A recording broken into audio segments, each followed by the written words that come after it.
Hello students, आज हम लोग पढ़ेंगे बेसिक इलेक्ट्रिकल का एक बहुत ही कॉमन बहुत ही बेसिक टॉपिक है, वो है जे ऑपरेटर। तो जे एक ऑपरेटर होता है और ये ऑपरेटर क्या होते हैं हम लोग जानते हैं सब। ऑपरेटर मतलब जैसे ये एक इंटीग्रेशन का साइन एक ऑपरेटर है ना। D bye D x upon करते हैं, डेरिवेटिव लेते हैं तो वो एक ऑपरेटर है। यदि हम इस प्रकार से कोई फैक्टोरियल लेते हैं किसी भी नंबर का, मान लो एन का फैक्टोरियल ले रहे हैं तो वो एक ऑपरेटर है। ठीक है, तो plus sign, minus sign, multiplication, ये सारे के सारे क्या हैं, ये सब मैथमेटिकल ऑपरेटर हैं। तो बिल्कुल वैसे ही जे भी जो है वो एक ऑपरेटर है। ये क्या करता है, जैसे बाकी के सब ऑपरेटर्स वर्क करते हैं वैसे जे भी एक वर्क करता है।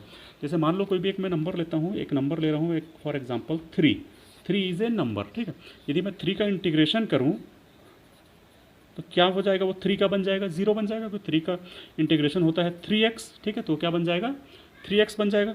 मान लो मैं उसी को डी बाई डी एक्स करूँ 3 का, तो 3 क्या बन जाएगा, 0 बन जाएगा। मान लो मैं उसी 3 का फैक्टोरियल लूँ तो क्या बन जाएगा, 3 इंटू 2 इंटू 1 मतलब वो बन जाएगा 6। तो जैसे ही मैं किसी भी नंबर पे कोई भी ऑपरेटर को ऑपरेट करता हूँ तो उसकी वैल्यू चेंज होकर के एक न्यू वैल्यू हमको मिलती है। जैसे इंटीग्रेट करो 3 को तो वो बन जाता है 3x, डिफ्रेंशिएट कर रहा हूँ 3 को तो बन जा रहा है 0, फैक्टोरियल ले रहा हूँ 3 का तो बन जा रहा है 6। ऐसे ही किसी भी ऑपरेटर पर यदि हम लोग कोई भी नंबर पर यदि कोई ऑपरेटर को ऑपरेट करते हैं तो उस नंबर की वैल्यू चेंज होकर एक नई वैल्यू आ जाती है। सिमिलरली यदि मैं जे ऑपरेटर को ऑपरेट करूँ किसी भी फेज़र पर तो उसकी वैल्यू चेंज हो जाएगी और वो कुछ नया बन जाएगा। हम लोग इलेक्ट्रिकल में फेज़र के रूप में पढ़ेंगे अब। ठीक है, तो जे ऑपरेटर करता क्या है, तो J operator rotates any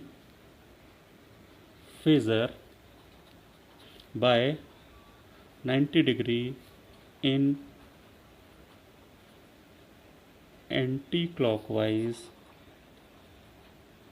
direction. मैंने क्या लिखा, J operator rotates any phasor by 90 degree in anti clockwise direction. मतलब एंटी क्लॉकवाइज डायरेक्शन में वो किसी भी फेजर को 90 डिग्री रोटेट कर देता है। ध्यान रखें कि एंटी क्लॉकवाइज डायरेक्शन में रोटेट कर रहे हैं। सपोज मैं यहाँ पर एक फेज़र ले रहा हूँ, देखिए ये मेरा एक फेज़र है, मान लो वो है आई। ठीक है, क्या फेज़र है ये, आई। फेज़र का मतलब होता है जिसमें मैग्नीट्यूड भी हो और जिसका कोई एक एंगल भी हो। अभी इसका मैग्नीट्यूड आई है और लेकिन इसका एंगल कितना है, 0। जैसे ही मैं इसमें जे ऑपरेटर को ऑपरेट करूंगा, मतलब मैं इसको बना दूंगा जे आई, तो क्या करेगा, वो उसको रोटेट कर देगा कहाँ, एंटी क्लॉकवाइज डायरेक्शन में, कितना, 90 डिग्री से। ठीक है, तो वो उसको 90 डिग्री से एंटी क्लॉकवाइज मतलब ये डायरेक्शन होगी, तो यहाँ से ऐसे रोटेट करते करते ले जाएगा और मान लो ये यहाँ ले आया तो ये क्या बन गया, जे आई बन गया। क्लियर है, 90 डिग्री से रोटेट कर दिया। पहले क्या था, आई था, लेकिन अब बन गया है जे आई। तो ये ऑपरेटर जे को जैसे ही अपन ऑपरेट करते हैं तो पुरानी वैल्यू छोड़ करके वो एक नई वैल्यू ले लेता है। जैसे कि यहाँ पर 3 ने लिया था, इंटीग्रेट करने से 3x बना था, डिफ्रेंशिएट करने से 0 बना था, और वही 3 फैक्टोरियल ऑपरेट करने से 6 बन गया था। बिल्कुल वैसे ही यहाँ पर जो हमारा आई था वो जे ऑपरेटर को ऑपरेट करने से जे आई बन गया है, और अब वो यहाँ नहीं रहा बल्कि अपनी नई जगह यहाँ पहुँच गया है, जो कि पुरानी वैल्यू से 90 डिग्री ज़्यादा है। ठीक है, मतलब एंटी क्लॉकवाइज डायरेक्शन में 90 डिग्री इंक्रीज हो गया है। तो क्या होता है कि जे ऑपरेटर किसी भी फेज़र के एंगल को 90 डिग्री इंक्रीज कर देता है। It increases the angle of any phasor by 90 degree. हम ऐसा भी लिख सकते हैं कि J operator increases angle of any phasor by 90 degree. ठीक है, तो किसी भी फेज़र के एंगल को 90 डिग्री इंक्रीज कर देता है, हम ऐसा भी लिख सकते हैं, या ऐसा भी लिख सकते हैं कि उसको 90 डिग्री एंटी क्लॉकवाइज डायरेक्शन में रोटेट कर देता है। और जो जे ऑपरेटर होता है उसको जो वैल्यू असाइन की गई है वो है √(-1). तो ये उसकी वैल्यू होती है। ठीक है, आपने पहले पढ़ा होगा कि √(-1) को क्या बोलते हैं आप लोग, आयोटा बोलते हैं। और वो किससे रिप्रेजेंट करते थे, इसके पहले तक हम लोग आई से करते थे, स्मॉल आई से, याद है ना, पढ़ा होगा। लेकिन अब अपन क्या करेंगे इलेक्ट्रिकल इंजीनियरिंग में कि इसको कभी भी अपन लोग आई से रिप्रेजेंट नहीं करेंगे, क्योंकि आई जो है हमारा करंट के लिए यूज़ होता है। हम लोग करंट के लिए क्या यूज़ करते हैं, आई लेटर को यूज़ करते हैं। तो इसलिए अब अपन आई को इसके लिए यूज़ नहीं करेंगे, बल्कि इस क्वांटिटी के लिए हम लोग यूज़ किया करेंगे जे को। So now i will be replaced by j. So j is equal to -1। J को अपन लोग ऐसा भी बोलते हैं कि जे जो होता है उसका मैग्नीट्यूड होता है 1 और जे का जो एंगल होता है, एंगल को ऐसे रिप्रेजेंट करते हैं, वो होता है 90 डिग्री। ठीक है, तो ऐसा भी लिख सकते हैं या ऐसा भी लिख सकते हैं। ठीक है, अब देखिए क्या हो रहा है यहाँ पर। जब मैंने जैसे ही आई में एक बार जे को ऑपरेट किया तो आई यहाँ पहुँच गया। मान लो मैं एक बार और जे को ऑपरेट करूँ तो जे इंटू जे आई हो जाएगा, मतलब जे स्क्वायर आई। तो फिर 90 डिग्री घूमेगा एंटी क्लॉकवाइज डायरेक्शन में, तो ये एंटी क्लॉकवाइज है, तो यहाँ घूम करके वो कहाँ पहुँच जाएगा, वो यहाँ पहुँच जाएगा और बन जाएगा जे स्क्वायर आई। ठीक है, मतलब कि मैं यही लिखना चालू कर रहा हूँ। देखिए सबसे पहले वो था आई, तब उसका एंगल कितना था 0, फिर हो गया वो जे आई, तो क्या हो गया, उसका एंगल हो गया 90 डिग्री।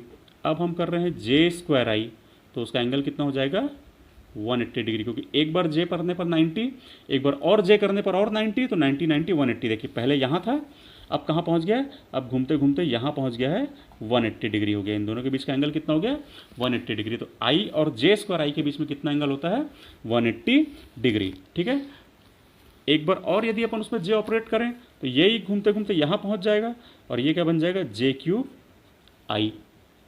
और एक बार यदि मैं ऑपरेट करूँ तो वो पहुँचते पहुँचते यहाँ पहुँच जाएगा और क्या हो जाएगा जे टू द पावर 4 आई, और मतलब आई, मतलब हमारा एक रिजल्ट तो यहीं से निकल जा रहा है कि J to the power 4 is equal to होता है 1। ठीक है, क्योंकि J to the power 4 I is equal to I.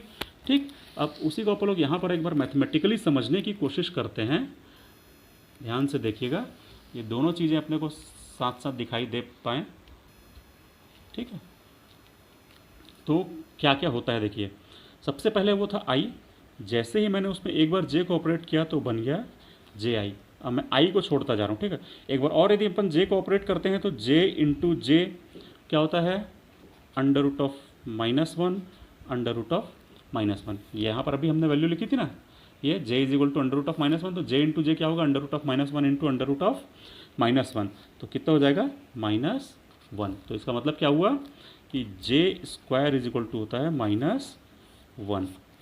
ठीक है, यदि मैं एक बार और जे ऑपरेट करूं, मतलब मैं जे इंटू जे करूं, मतलब क्या हो गया, अब मैंने कर दिया है जे क्यूब। ठीक है, मैंने क्या लिखा जे क्यूब लिख दिया। तो जे क्यूब क्या होगा, it is J square into J, और ये जे स्क्वायर अभी हमने क्या निकाला था -1, तो ये हो जाएगा -j। तो जे क्यूब इज इक्वल टू क्या होता है -j। मैं एक बार और जे ऑपरेट करूं, जे टू द पावर 4 करूं मान लो, मतलब J into J into J into जे, मतलब जे टू द पावर 4 यदि मैं करता हूं तो इसका मतलब मैं क्या कर रहा हूं जे स्क्वायर इंटू जे स्क्वायर, और जे स्क्वायर की वैल्यू क्या थी -1, तो ये -1 इंटू -1 मतलब आ जाएगा +1। तो इसका मतलब क्या है जे टू द पावर 4 की वैल्यू क्या होती है +1। तो हमारे पास इस प्रकार से जे की कुछ वैल्यूज़ आ जाती हैं, जे स्क्वायर की वैल्यू -1, जे क्यूब की value -j, j to the power 4 की वैल्यू +1।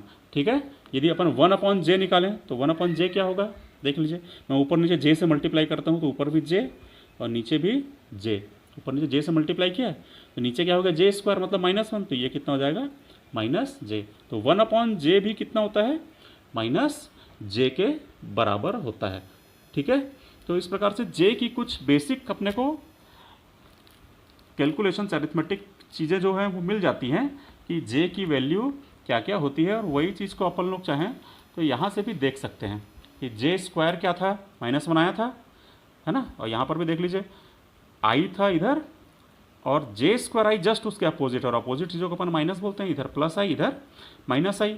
तो ये प्रूफ करता है कि जे स्क्वायर जो होता है वो -i के बराबर होता है। ठीक है, तो ये हो गया हमारा पूरा बेसिक जे ऑपरेटर। जे ऑपरेटर्स में कोई भी मुश्किल चीज़ नहीं है, बहुत ही सिंपल है कि जे ऑपरेटर क्या करता है, वो किसी भी फेज़र को 90 डिग्री एंटी क्लॉकवाइज डायरेक्शन में रोटेट करा देता है, या किसी भी फेज़र के एंगल को 90 डिग्री इंक्रीज़ कर देता है। बहुत ही सिंपल है कि 90 डिग्री बढ़ा देता है, इंक्रीज़ कर देता है। उसके हम लोगों ने वैल्यू क्या असाइन की है, तो J is equal to under root of -1 assign की है, और उसी को अपन लोग ऐसा भी बोलते हैं जे इज इक्वल टू 1 एंगल 90। हम लोग यदि और आगे कुछ कुछ निकालने की कोशिश यदि करते हैं तो हमको ये पता चलता है कि जे स्क्वायर इज इक्वल टू -1 होता है, J to the power 4 is equal to +1 होता है, J cube is equal to -j होता है, और 1/j इज इक्वल टू भी -j निकलता है। ठीक है, तो ये बहुत बेसिक सी चीज़ है, इसको ध्यान रखिएगा और ये हमेशा अपने को पूरे चैप्टर में, पूरे इलेक्ट्रिकल इंजीनियरिंग में